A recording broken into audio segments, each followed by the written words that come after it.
I grew up in a kind, loving family, so my dad would take me to Mariners games as a kid just to learn disappointment. He was like, life's hard, you're gonna need this.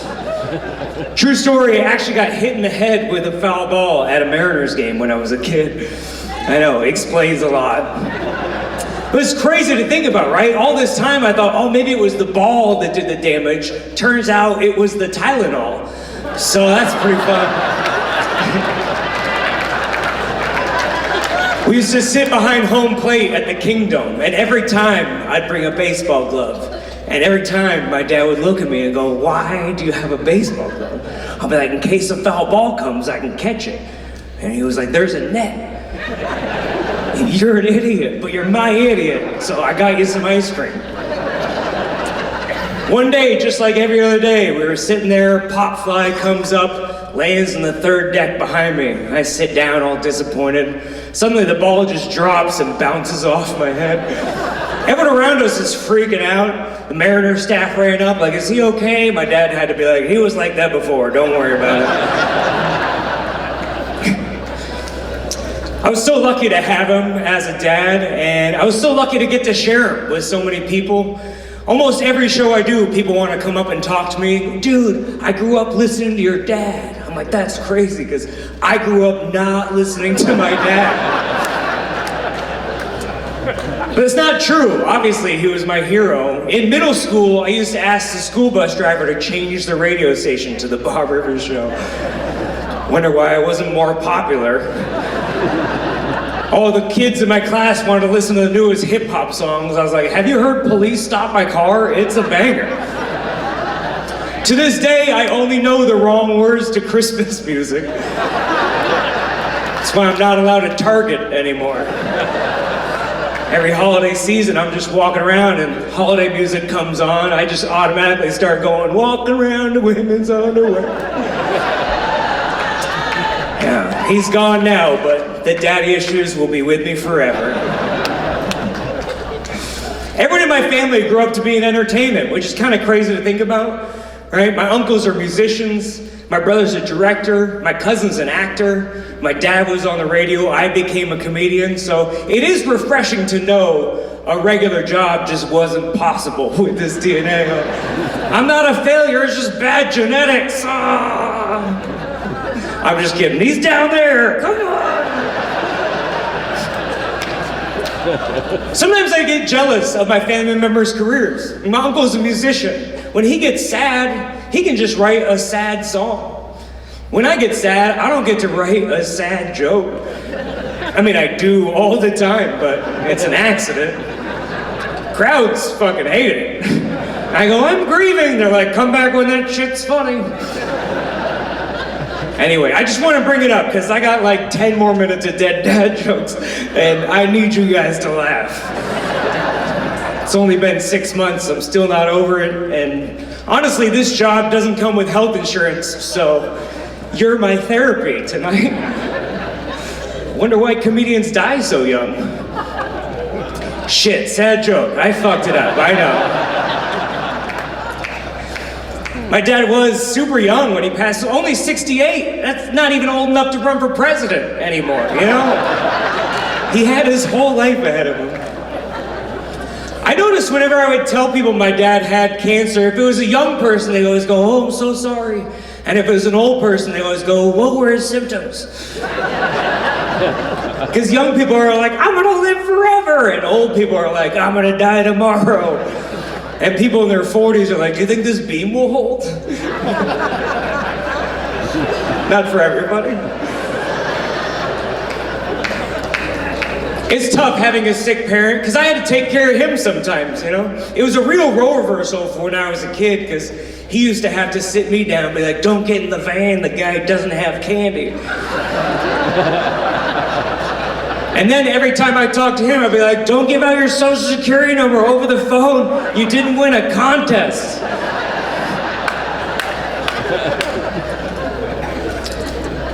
My dad was on the radio for 25 years in Seattle, and when he retired, he just wanted to get away from the hustle and bustle of North Bend, Washington, so they moved to the middle of the woods in Vermont. And he picked up weird hobbies like beekeeping and making his own maple syrup. Kind of weird. I want to watch the trees bleed. But then he got sick and he realized I should be closer to hospitals and electricity, so they moved to Vegas, which I never thought of Vegas as a hospital town. I mean, for sure, if I had a rash, I'd be like, there's a specialist, I need to go see. I guess it's hard to find a good cancer doctor. I mean, obviously, you want the guy who's too available. Hey, we had a cancellation tomorrow, come on in. I'm gonna keep looking, actually. But of all the things in Vegas, my dad told me he was most excited about chain restaurants. Because they didn't have any fast food within 2 hours of their house in Vermont. So he would call me up once a week, like, have you heard of this place, Applebee's? It's incredible. I was like, yeah, welcome to the 90s, Dad. He called me one time excited. He picked out a restaurant he was saving for a special occasion. It was called Twin Peaks. If you're not familiar, I think the official term is breastaurant. It's like Hooters, but with better colors. I don't know who thought orange was sexy. I was trying to figure out why did he have this restaurant picked out. Here's what happened. We grew up in North Bend, Washington. There was a TV show called Twin Peaks that filmed in North Bend, and he thought they were related. I was trying to explain to him, like, why do you think there'd be a North Bend, Washington themed restaurant in Las Vegas, Nevada? He was like, well, the Eiffel Tower is here, that's not from Vegas. I was like, you know what? I'm just gonna let him have a fun anniversary. He deserves it. What's the worst that happens? He accidentally spices up his marriage, good for him. But Vegas was amazing. For the last couple years, we had some of the best times of our life. There was lots of father-son bonding opportunities in Vegas, comedy shows, concerts, strip clubs, we did it all. One of my favorite memories, though, was going to the Sphere to see the Grateful Dead. And not normally my cup of tea musically, but my dad shared his edibles, so that made the music taste way better. My dad was sober for 40 years before he got sick, so he still felt a little sheepish about a weed gummy once a week. We found a bag of edibles in his car one time. He got super defensive. He's like, shut up, it's for my nausea. It's prescription. I was like, who's your doctor? Dr. Dre? It's fine. Dad, I'm not judging you. I'm trying to bond with you, okay? We finally have hobbies in common. Let's talk about it, right? Do you want to trade brands? Do you want to try anything else? Hey, Dad, I got this bag of mushrooms, You're about to meet God. Don't you want to call him first, Just feel out the vibe, reserve a room. I don't know how it works. But I'm lucky. I've got a great support system. I've got amazing therapists, ChatGPT. Yeah, she basically agrees with me that everything is my dad's fault, so I'm gonna be good.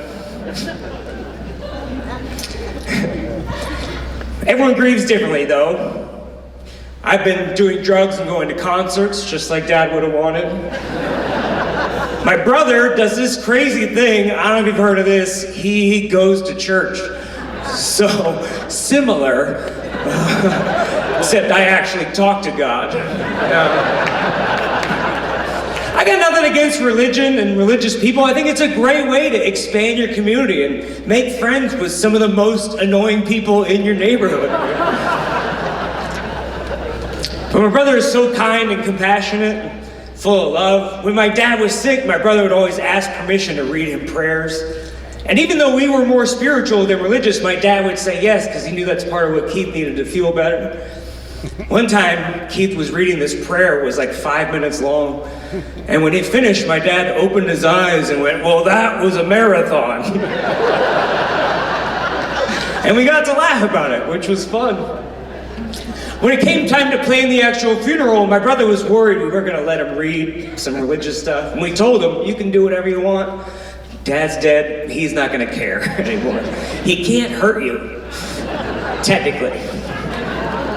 So at the actual funeral, my brother walked up to the casket, he pulled out his phone, And he said one of the most beautiful things I've ever heard. He goes, no one wants to hear this shit. And then he scrolled past everything he had written down. My mom and I looked at each other like, holy shit, there is a God. He saved us.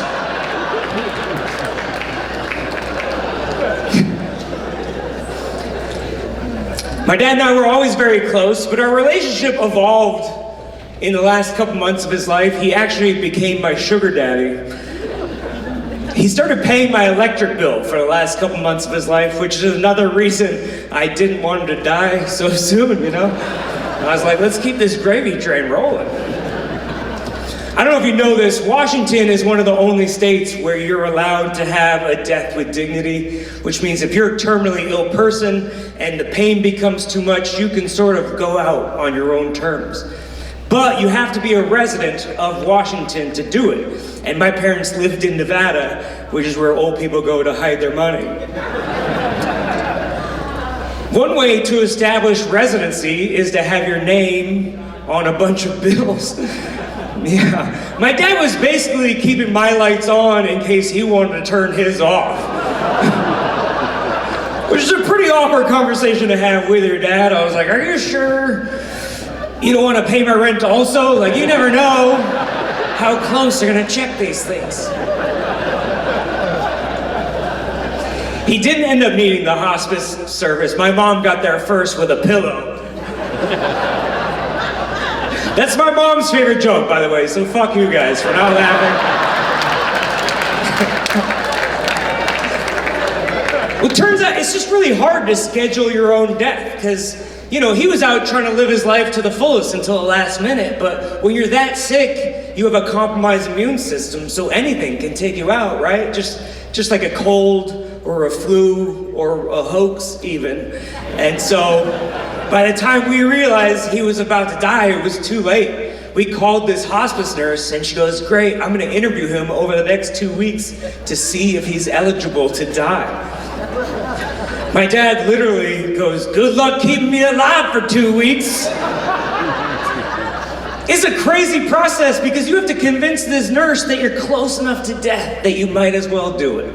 But that you're of sound enough mind that you're making the decision on purpose and you're not just a little sad that day. So they were literally at his deathbed interviewing him going, have you ever thought about hurting yourself or made a plan to hurt yourself and didn't follow through? My dad goes, not until I called you.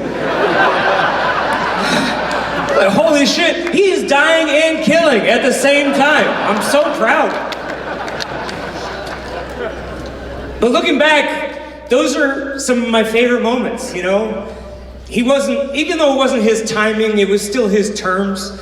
He wasn't hooked up to tubes. He was cracking jokes, trying to make the nurse laugh until the last day. Sometimes looking back, I wonder if he was the only one who didn't know he was gonna die. Like even 2 days before, he kept trying to plan stuff for months away. He was like, Andrew, the Eagles are coming back to the Sphere in April. We should go. I was like, Dad, I don't know how to tell you this, but you're about to see the Beatles. At least the good ones, you know, so. All right, thank you guys very much. My name is Andrew Rivers.